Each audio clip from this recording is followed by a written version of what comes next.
Guys, welcome to my channel. ये हमारा तीसरा video how to find multibaggers के ऊपर। और जो भी मल्टी बैगर स्टॉक्स होते हैं हम लोग डिस्कस कर रहे हैं कौन सा चांसेस है कि बहुत हाई चांसेस है वो स्टॉक मल्टी बैगर हो सकते हैं। जैसे अभी रिसेंटली हमने 2 महीने पहले स्टैलियन इंडिया पे लिखा था, व्हाट्सएप ग्रुप पे भी, बहुत सारे कोरा पे भी मैंने लिखा था कि आप इसके बारे में, ये स्टॉक बहुत अच्छा है, आप इसको ले सकते हैं। और स्टॉक वहाँ से ऑलमोस्ट अब डबल होने के चांसेस पे आ चुका है। A75 से 80 रुपीज़ के हमने बोला था, वो 140 के आसपास चला जा चुका है। सिमिलर अभी लास्ट 2-3 वीडियोस भी अलग अलग स्टॉक्स पे बनाए। ये स्टॉक पे हम लोग डिस्कस कर रहे हैं कि इसका बहुत हाई पोटेंशियल है एक मल्टी बैगर स्टॉक बनने का। हो सकता है मल्टी बैगर ना भी बना तो, लेकिन 60-70% रिटर्न देने का बहुत चांस है इसी ईयर में। तो इसके बारे में बात करते हैं आज। कोर डिजिटल लिमिटेड नाम की कंपनी है। असल में इसका जो काम है वो कोई भी हाईवे होता है उसके बाजू से ऑप्टिकल फाइबर कनेक्टिविटी किया जाता है टेलीकॉम और टेलीकॉम इंफ्रास्ट्रक्चर बनाने के लिए।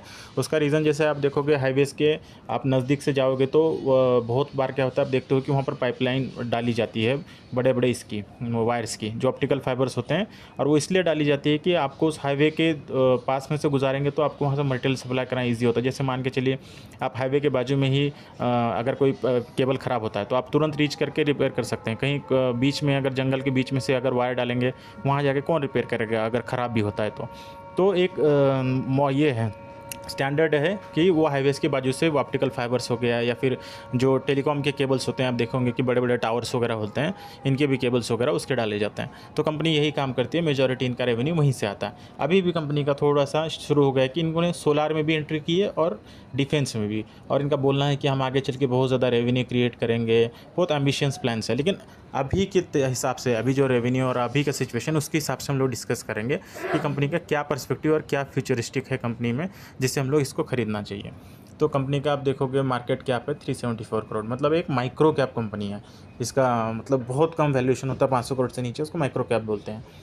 तो यहाँ पर आप देखोगे स्टॉक का पी है 11.8। पी बहुत इंपॉर्टेंट टर्म है, आप हमेशा याद रखना। पी मतलब कि प्राइस टू अर्निंग रेशो, मतलब एक कंपनी 10 करोड़ कमाती है तो उसके कितने गुना हम उसको वैल्यू देते हैं। जनरली पीस का पी मार्केट में बोला जाता है कि बेस्ट होता है, लेकिन micro cap small cap companies में हम लोग 17-18 लेके चलते हैं। 20-25 का पी, जो 20-22 का पी जिनका वैल्यूएशन थोड़ा सा ज़्यादा है उनके, क्योंकि वो थोड़ा स्टेबल कंपनीज होती हैं।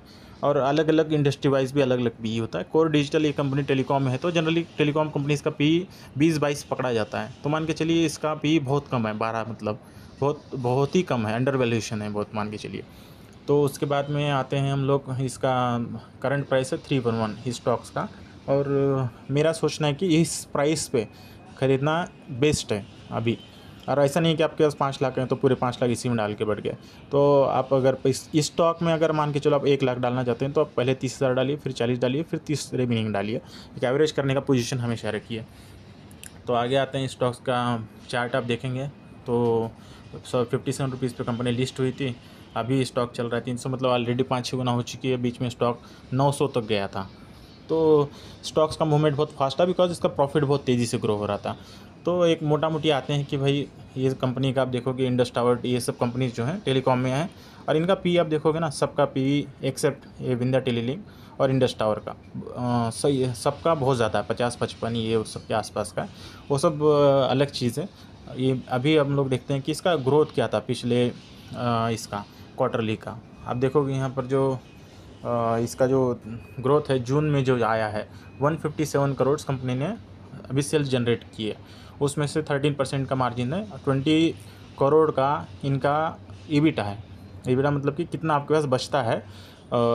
ये मतलब अगर मान लीजिए 1000 रुपये का सामान बेचते हैं आप अब एक दुकान से, तो आपके पास 200 रुपये बचते हैं, तो इट मीन्स 20% का मार्जिन वही ईबिटा है। उसके बाद आप अपने ऊपर कुछ दुकान के ऊपर लोन होगा वो रिपे करेंगे, फिर उसके बाद इलेक्ट्रिसिटी चार्ज वगैरह कुछ देना हो तो वो सब दे सकते हैं, उसके बाद में से बचता है इसमें। तो इसमें से नेट प्रॉफिट आप देखोगे 14 करोड़ का है इस क्वार्टर में। और पिछले साल जून क्वार्टर का डेटा इसमें नहीं है, लेकिन पिछले साल जून क्वार्टर के मुकाबले कंपनी का बहुत अच्छा ग्रोथ आया। अभी तो इसमें स्क्रीनर पे दिखा नहीं रहा है, लेकिन मैं बताता हूँ कि आपको कहाँ पर मिलेगा। आप यहाँ पर आओगे नीचे, और यहाँ पर आप देखोगे, यहाँ पर क्लिक करना, तो यहाँ पर आपको इसमें दिखेगा, ये वाले पे, इस पर क्लिक करेंगे,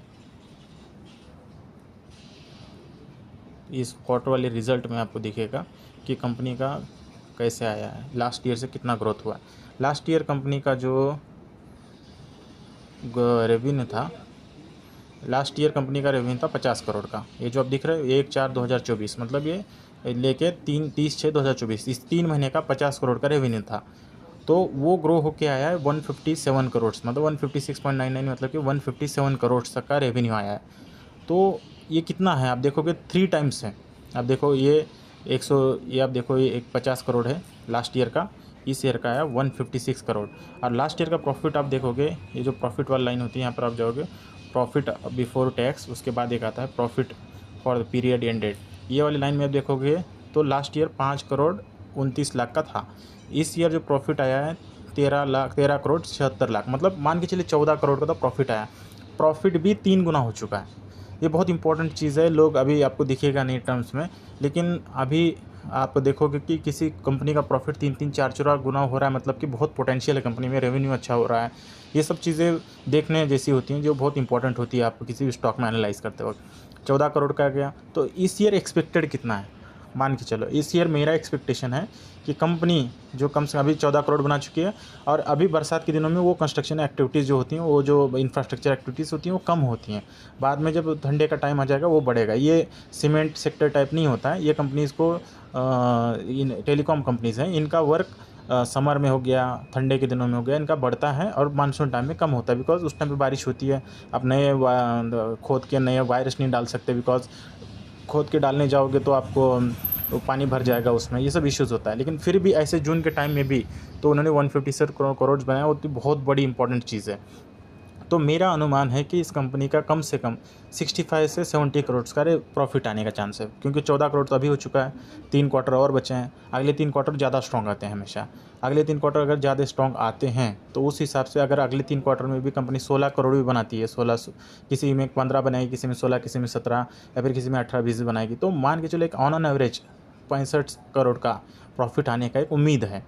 एवरेज आप लोग तो एक 16 करोड़ का भी आप लोग ना, तो एवरेज 1 पर क्वार्टर तो 64 करोड़ आता है 4 क्वार्टर्स का। तो किसी क्वार्टर में ज़्यादा, किसी क्वार्टर में कम रहेगा। तो मेरे हिसाब से 64 करोड़ पे इस कंपनी का जो वैल्यूएशन है, आप देखो 374 करोड़ है, इस कंपनी का वैल्यूएशन 64 करोड़ के प्रॉफिट पे बहुत कम है।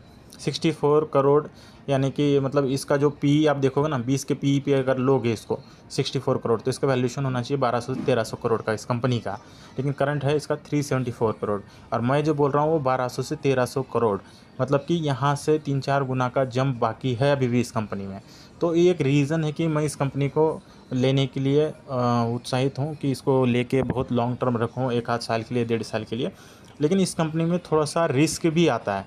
तो रीज़न क्या है इस कंपनी में, आप देखोगे ये जो कंपनी है उसमें रिस्क है कि एक बहुत छोटी कंपनी है, इसके बारे में उतना ज़्यादा इन्फॉर्मेशन आपके पास नहीं रहेगी। और दूसरी बात क्या है कि जो कंपनी को जो नए अब बोल रही है कि कंपनी हम डिफेंस में जाएंगे, एरोस्पेस में जाएंगे, अब वहाँ पर कंपनी कैसे करेगी, शायद हो सकता है कि 100-200 करोड़ इन्वेस्टमेंट करे, वहाँ से कोई ऑर्डर ना आए, थोड़ा सा वो रिस्क है। लेकिन अभी के लिए आप देखोगे तो वो 1-2 साल के बाद का प्लान है कंपनी का, 1 साल, 1.5 साल, 2 साल के बाद का प्लान है। लेकिन करंटली तो 1 आध साल के लिए आपके पास गैप है कि उसमें आप प्ले कर सकते हो स्मार्टली, और वहाँ से आप एक 30 से 40% का, 50% का हो सकता है कि यहाँ से स्टॉक 800-900 तक जाए और आपका 3 गुना भी हो जाए, कुछ बोल नहीं सकते हैं। लेकिन मेरा अनुमान है कि यहाँ से कम स्टॉक डबल होगा। चांसेस है कि आप बहुत अच्छा रिटर्न कमा के जाएँ, और ये हिडन स्टॉक है, बहुत कम लोग इस पे ध्यान देते हैं। आपको मैं पब्लिक वाले जो होल्डिंग है ना, अभी प्रोमोटर वाला होल्डिंग देखो बढ़ रहा है प्रोमोटर का, सितंबर में 62.69 था, लेकिन अभी कितना हो गया ये 63.235, मतलब प्रोमोटर भी इस शेयर को खरीद रहे हैं, उनको लगता है कि कंपनी में और अच्छा ग्रोथ आएगा। सेकेंड चीज़ क्या है, पब्लिक वाले में आप क्लिक करोगे तो इसमें कुछ बड़े इन्वेस्टर्स भी हैं, जैसे अनुज के, ये जो अंकुश केडिया है, अमितारा अग्रवाल है, ये जो सेल्वा मूर्ति हैं, ये सब बड़े इन्वेस्टर्स हैं। ये मतलब जैसे मुकुल अग्रवाल, इस टाइप के थोड़ा सा उसी रेंज वाले एक बड़े इन्वेस्टर्स हैं। उनको लगता है कि ये जो श्री जुनी बाईपानी रॉ है, ये सब बड़े बड़े इन्वेस्टर, इनको लगता है कि ये कंपनी बहुत अच्छा करी, इसीलिए स्टॉक को ले कर रख रहे हैं। लेकिन हम इग्नोर करते हैं जो पब्लिक वाले नॉर्मल रिटेल इन्वेस्टर्स हैं। इसीलिए मेरा फोकस रहता है कि कुछ ऐसा स्टॉक चूज़ करें जिसको प्रमोटर भी खरीद रहा हो, बड़े स्टॉक वाले भी हों, और उसका ग्रोथ पोटेंशियल भी हाई और लोअर वैल्यूएशन हो। अगर इतना साठ घाट अगर बैठता है तो 100% वो स्टॉक मल्टीबैगर कैटेगरी में जाने के बहुत चांसेस हैं। 90 से 95% चांस है कि वो स्टॉक मल्टीबैगर बनेगा, अनटिल एंड अनलेस की कुछ ऐसा बहुत गलत न्यूज़ ना आए। जैसे आप देखोगे कुछ जो ब्लू स्मार्ट नाम की कंपनी थी उसमें जो हुआ था, वो जो कार कंपनी चलाती थी जनसोल इंजीनियरिंग, वैसे अगर कोई न्यूज़ आए तो ही एक होता है, लेकिन फिर भी अपने को बहुत कंजर्वेटिव चेन चलना होता है। तो एक बहुत ये इस कंपनी में वो सब इश्यूज़ नहीं है इनका। आप समृद्धि महामार्ग एक महाराष्ट्र में बना है जो मुंबई से नागपुर तक जाता है, वहाँ पर इनको बहुत बड़ा ऑर्डर मिला है। और पिछली बार मैं गया था समृद्धि महामार्ग पे, मैंने देखा है वहाँ पर कंस्ट्रक्शन एक्टिविटी इनकी चल रही हैं। तो दैट इज़ द रीज़न कि इनका ग्राउंड पे भी है, दिखता है, इसीलिए इसको थोड़ा सा क्वालिटी कंपनीज वाइज देख सकते हैं। बट बहुत स्मार्टली प्ले करें, सही टाइम है अभी खरीदने का। बाद में आप लेट खरीदोगे, हाई प्राइस पे खरीदोगे, ट्रैप हो जाओगे। उस टाइम पे आप ये मत बोलना कि आपने बोला था सर हमने ले लिया, ऐसा हो गया वैसा। बट राइट टाइम अभी है। कोशिश करो कि आप अगर 1 लाख हैं 50,000 अभी डालो, 30 और 20 करके बाद में डालो, लेकिन अभी डालो, डालना ज़रूरी है। क्योंकि एक बार आप डालने के बाद समझ में आएगा कि आपको हो सकते हैं ऐसे 30-40% स्टॉक भाग गया, बाद में आप सोच के क्या करोगे फिर तब। तो बेटर है अभी डाल के आप बैठ जाओ, ठीक है। तो ये एक स्टॉक के बारे में था, एक स्मॉल एनालिसिस था। बहुत डिटेल एनालिसिस मैं स्टॉक के बारे में और करना चाहता हूँ, बाद में वीडियो बनाऊंगा 1 हफ्ते बाद, क्योंकि इसको स्टॉक के बारे में मैंने बहुत डिटेल बनाया हुआ है। बट अभी पूरा डिटेल में नहीं जा रहा हूँ, एक स्मॉल में आपको बताना चाहता हूँ कि स्टॉक्स को लेना है बोलकर।